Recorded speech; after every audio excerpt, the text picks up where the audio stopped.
Sebanyak 2.725 personil gabungan yang dikerahkan selama pelaksanaan operasi Ketupat Salawaku 2024 dalam rangka pengamanan Idul Fitri 1445 Hijriah di Maluku terdiri dari Polda Maluku sebanyak 220 personil, Polresta Ambon dan jajaran 1.746 personil, Kodam 16 Patimura 437 personil, dan instansi terkait sebanyak 355 personil. Sejumlah personil tersebut terbagi dalam pengamanan di sejumlah wilayah kabupaten kota yang ada di Maluku. Ribuan personil yang dipersiapkan untuk pengamanan mudik lebaran dan Hari Raya Idul Fitri ini dilakukan pengecekan kesiapan personil dalam apel gelar pasukan Operasi Ketupat Salawaku 2024 yang berlangsung di lapangan Letkol Pol Kris Tahapari, Tantui Ambon, Rabu 3 April 2024.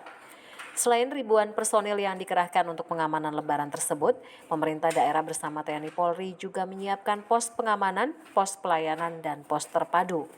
Untuk jumlah pos pengamanan sebanyak 50 pos, 25 pos pelayanan, dan pos terpadu sebanyak 11 pos. Kapolda Maluku Irjen Pol Lotaria Latif menegaskan, arus mudik dan arus balik harus berjalan aman, lancar, dan masyarakat ceria sesuai dengan tagline mudik lebaran tahun ini. Bila ada masyarakat yang mengalami kesulitan saat akan melakukan perjalanan mudik maupun balik, dapat mendatangi posko-posko yang telah disiapkan.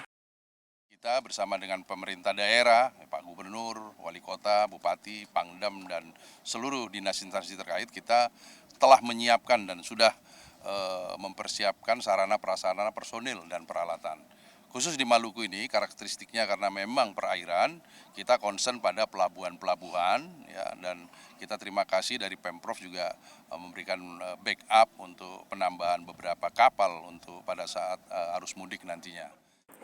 Pangdam 16 Patimura Maijen TNI Syafrial menyatakan dukungan dan jaminan kelancaran arus mudik dan arus balik serta Hari Raya Idul Fitri tahun 2024 berjalan baik. Sama-sama Polri menjamin, menjaga kelancaran pelaksanaan arus mudik ini ya bersama stakeholder yang lain. Operasi Ketupat Salawaku 2024 dalam rangka pengamanan Idul Fitri 1445 Hijriah mulai digelar tanggal 4 April dan akan berakhir pada 16 April 2024. Operasi ini sebelumnya diawali dengan kegiatan rutin yang ditingkatkan pada 26 Maret hingga 3 April 2024. Christine Sipahelut Kurniawan melaporkan.